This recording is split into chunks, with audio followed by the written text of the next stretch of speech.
দেশের সর্বোচ্চ আদালত সুপ্রিম কোর্টে আবারও 26,000 চাকরি বাতিল মামলার শুনানি পিছিয়ে গেল।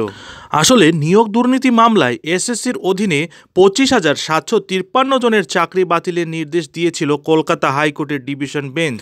বিচারপতি দেবাংশু বসাক এবং বিচারপতি মোহাম্মদ সব্বর রশেদির ডিভিশন বেঞ্চ।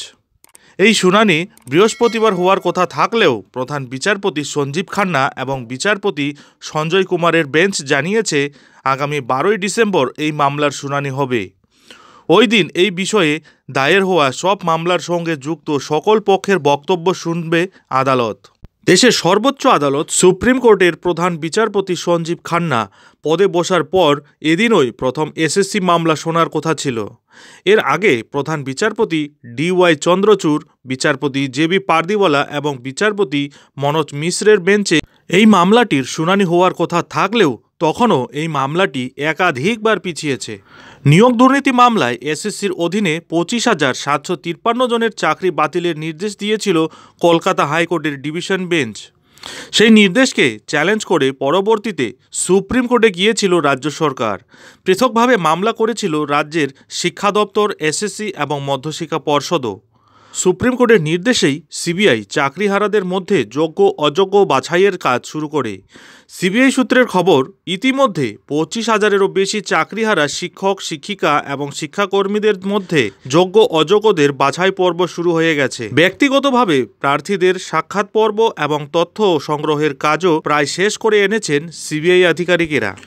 যোগ্যদের পরিবর্তে টাকার বিনিময়ে অযোগ্যদের নিয়োগ পাইয়ে দেওয়ার পাশাপাশি অতিরিক্ত শূন্যপদ তৈরি করে নিয়োগ করার অভিযোগও উঠেছে এই মামলায়। ইতিমধ্যে নবম থেকে দ্বাদশের শিক্ষক ও গ্রুপ বি, গ্রুপ সিতে কতজনের নিয়োগ করা হয়েছে তার পুঙ্খানুপুঙ্খ তথ্য আদালতে জমা দিয়েছে মধ্যশিক্ষা পর্ষদ। তবে কলকাতা হাইকোর্টের রায়ে চাকরি বাতিলের পাশাপাশি যারা মেয়াদ উত্তীর্ণ প্যানেলে চাকরি পেয়েছিলেন, যারা সাদা খাতা জমা দিয়ে চাকরি পেয়েছিলেন, তাদের বেতন ফেরত দেওয়ার নির্দেশও দেওয়া হয়। 4 সপ্তাহের মধ্যে 12% হারের সুদসহ বেতন ফেরত দিতে বলা হয়েছিল ওই চাকরি প্রাপকদের। সেই বিষয়গুলিও সুপ্রিম কোর্টের নজরে আনা হয়েছিল।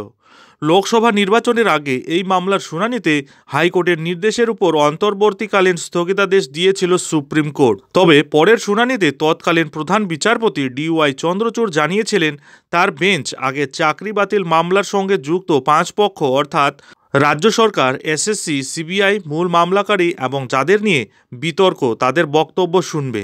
তারপরেই এই ব্যাপারে পরবর্তী নির্দেশ দেবে। তারপরেও একাধিকবার এই মামলাটির শুনানির দিন বদলেছে। গত বৃহস্পতিবার বর্তমান প্রধান বিচারপতি সঞ্জীব খান্নার বেঞ্চে এই মামলাটি শোনার কথা থাকলেও ফের এবারও পিছিয়ে গেল এই মামলাটির শুনানি। এবার পরবর্তী শুনানির তারিখ ঠিক হয়েছে আগামী 12ই ডিসেম্বর। ওই দিন মামলাটির সঙ্গে যুক্ত সব পক্ষের বক্তব্য শোনা হবে বলে জানিয়েছেন শীর্ষ আদালত।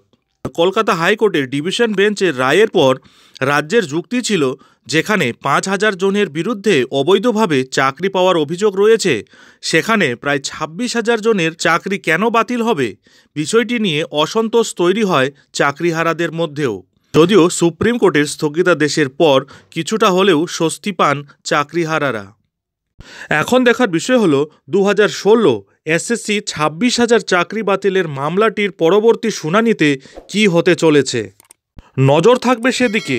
যাই হোক, এখন এখানেই শেষ করছি। এই ধরনের পরবর্তী আপডেটগুলি ঠিক সময় মতো পেতে অবশ্যই চ্যানেলে চোখ রাখুন।